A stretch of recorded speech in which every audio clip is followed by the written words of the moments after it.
Have you ever been at a place where you're living a life, you're doing things on a day-to-day basis, but at the same time, you're like, I have no idea what the hell I'm doing and why I'm doing the things that I'm doing. Like, what's the purpose? What's the point? And I want to talk to you about goals and living with purpose, right? Because at the end of the day, we're all here for a reason. We were all given a task or tasks to accomplish, people to impact. We are social creatures, and there's absolutely no way on God's green earth that we can go it alone. We were never made to go it alone. That has never been God's intent, right? But here we are sometimes, like we're just going, and it's like, what's the point? Today, I want to talk to you about goals and purpose, right? And living with purpose. And I think it's important that we start the conversation with an understanding of who we are.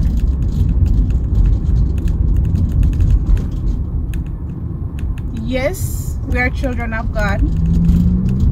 Yes, it's a case that, we are male, female, we are beautiful, we are this age, we are that. But at the end of the day, who are we? At our core, who are we? And I think any conversation that has to do with the question of who am I must start with the question, who is God? Because at the end of the day, what you recognize that He is the person that created us, yeah? So He's the one that would know everything about us, including our original intent. Now, when you really look at it, humanity started in God's heart. God had a desire, and He devised a plan, and He accomplished it. And it started when God said, let us make man in our own image to rule over the works of our hands. That was the idea of Genesis. God created this entire earth, the animals, the plants, the trees, the heavens, the seas, everything, the creatures in the sea. And His intent was that He was going to create a set of people who essentially were His offsprings, who were going to take care of what He created. And essentially these offspring were going to bear His image. They were going to be like Him. Things that He could do, these people, this set of people, this creation was going to be able to do them. So the whole idea that God created people, humanity, after His own self, meaning that we bear God's image. And it's not necessarily a physical one, but at the end of the day, one of the things that always stands out to me is when you look at Genesis, God's ability to dream a thing, envision a thing, execute a plan, and bring the plan to bear. We as His offsprings are like that. We are able to imagine a thing. We're able to imagine the world that we want to live in. We are able to manipulate different factors, different resources. And I'm not using manipulation in a bad way here. I'm just using manipulation to say we are able to carve out and design and maneuver things and get the things that we want done. And we see this in our everyday lives. We see this in the mere fact of our ability to raise our children. We see this in how we manipulate economies and resources to get what we want done. So like God, we are able to look at a thing, imagine it, envision a future, envision a life, and get it done, and design a plan that can bring all of that together. So in that, we are also created in the image of God. But we're also created in the image of God in that, like him, we have authority. Like God, we are able to command the world around us and demand obedience and submission. God said, rule over the works of my hands. I'm giving you this thing. I'm giving you this space. And you are going to rule over it. Whatever you say is what will happen. And whatever you do will impact and all of that. We have authority. And that is why right now you don't see animals ruling over people.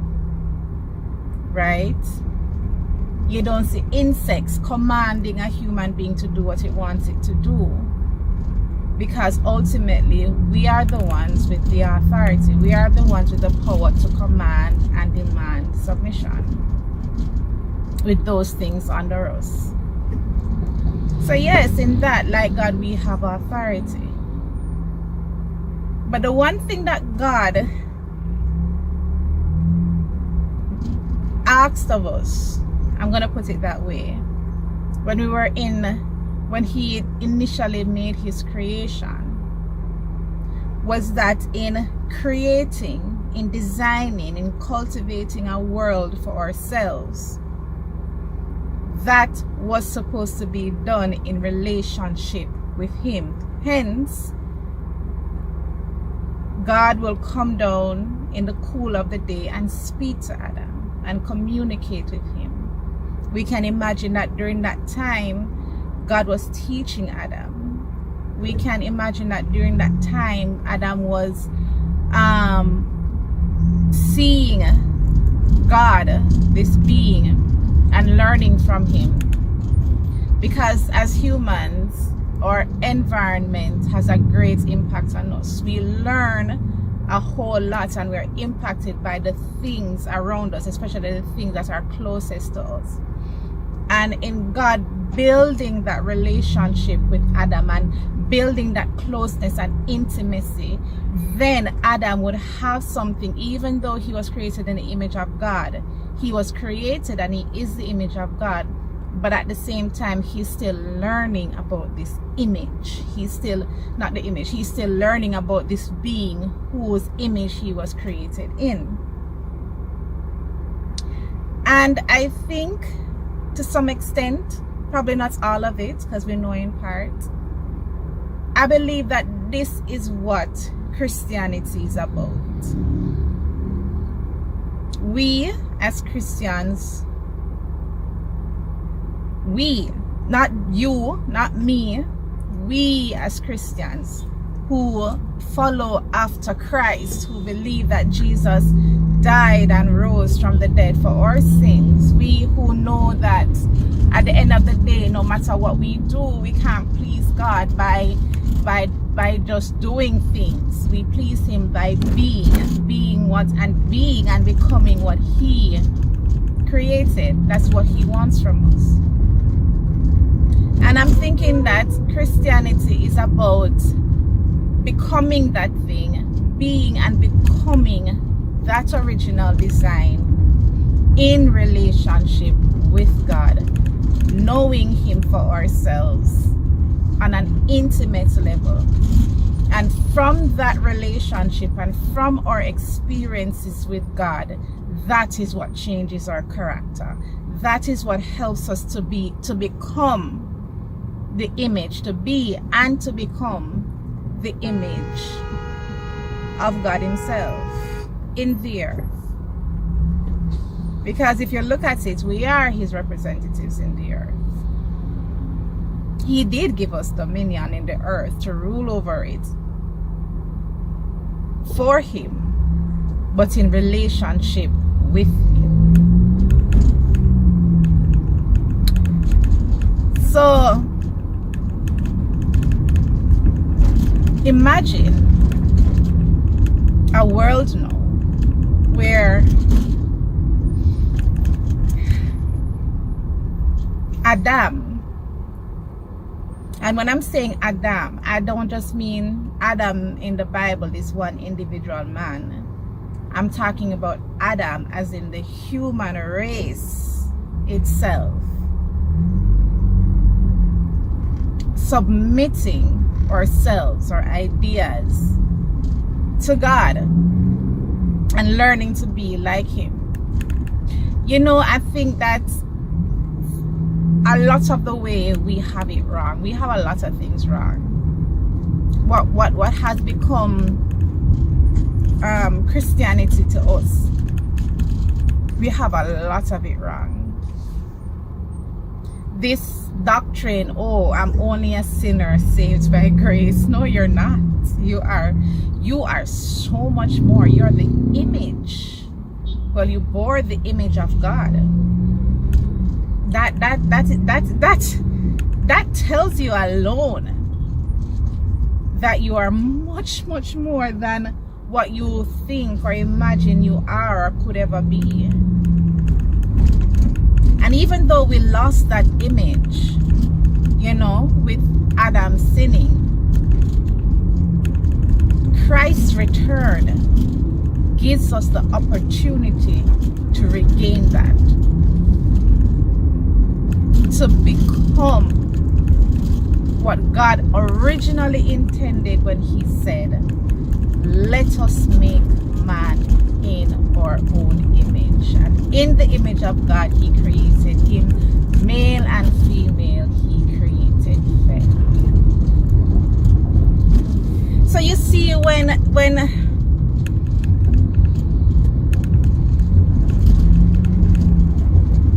when the world comes to say, oh, you're nothing, you're trash, you're garbage, you're this, you're that, is there truth in it?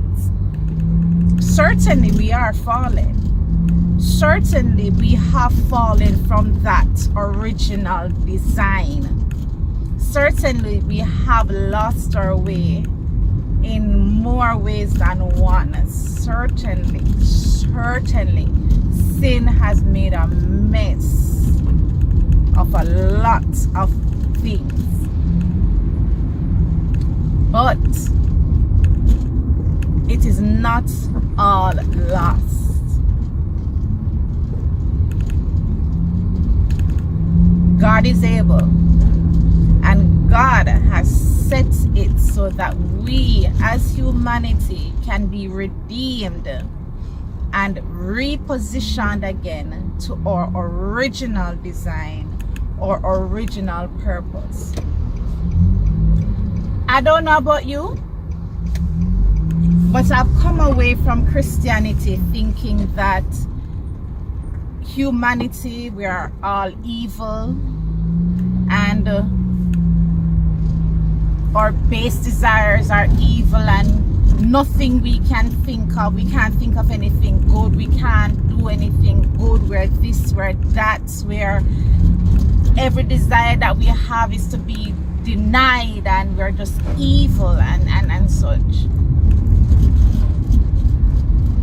But I'm learning that while yes, as humanity, we are capable of some of the most disgusting activities. And you see it every single day. You see it on the news, and even if you don't watch the news, you see it. We can be cruel to each other. We can be petty with each other, right? We can be our own worst enemies. But here's what I also see. I see humanity that is also able to accomplish some great life-defining works. We are able to create art and beauty in the world, and we are able to design skyscrapers. We are able to heal others. We are able to be kind to other people. We are able to sacrifice for others. So yes, we are capable of evil, but we are capable of so much good.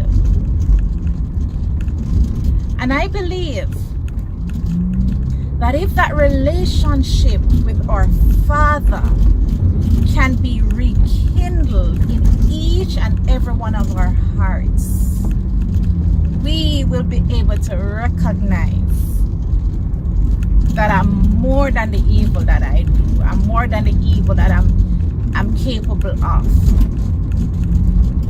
I am capable of some of the greatest things that are beyond imagining, because God designed me to be great. And when I say great, I don't mean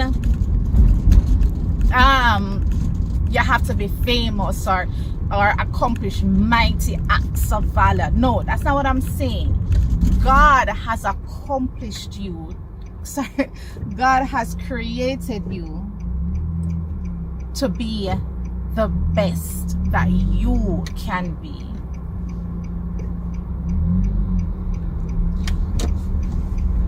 You are designed to be the best that God wants you to be.